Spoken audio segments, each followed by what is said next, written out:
You're locked into R&B now in Apple Music. I am Nadeska. Right now, I'm catching up with the lovely Ella May. She has a brand new song out called Not Another Love Song. Now, you dropped this song shortly before you celebrated the 2 year anniversary of your debut album. How does it feel to be back and releasing music again? Honestly, like I was gone for a little while. I toured the whole of last year.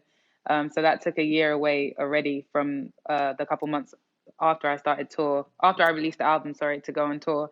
Um, so once this year came around and I finished the tour, and I was able to get back in the studio, which was put on hold also because of obviously COVID.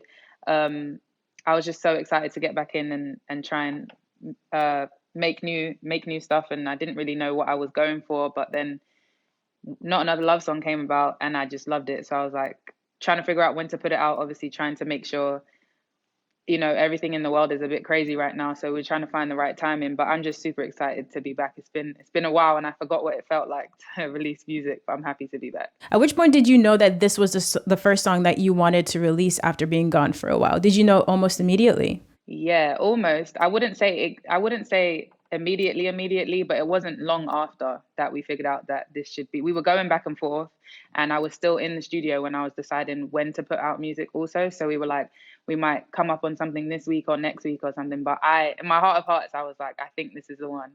Um, but yeah, it wasn't immediately, but it was shortly after. So this record is cool because it's a nice departure from Trip and Boot Up. Obviously, those were mega singles for you. So I'm sure getting back into the studio, you as an artist always want to evolve. You want to show new sides of yourself. How did you approach creating just the sound of this record?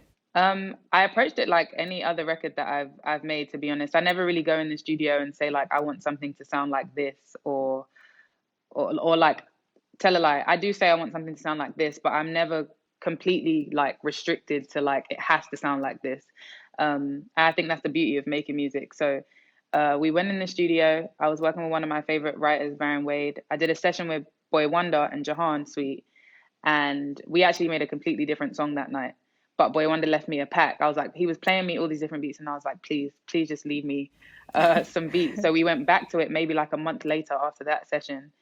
And the moment I heard the beat, I was just like, we have to write to this. And to be honest, it took 2 days to make. The first day we started it, I think we had the pre and the verse, and we weren't really sure. We weren't really sure where it was going to go. So we were like, yeah, let's come back tomorrow on fresh ears and like try again. And then when we came back tomorrow on fresh ears, it just like flowed and it just worked. And what now is obviously Not Another Love Song came about. So I never really had a I never really was like, let me move away from Boot Up, let me move away from Trip. It was never a conscious decision. But I think just me, my debut album is 2 years old now, and I was recording all of those songs 3 years ago, basically. So I think just me evolving and my growth as an artist, I think it shows in this song. 3 years definitely is a lot of time, personally speaking. You mentioned before that you were on tour for a lot of that time. Like a lot happens in a person's life in 3 years. Sometimes you can feel like you're an entirely different person. So, just as a writer and a singer, as an artist, how do you feel in terms of your confidence going into your sophomore project? Oh, not that I wasn't confident on my first album because I feel like I still was. I've always been quite a confident person, but definitely way more confident now going into the sophomore project.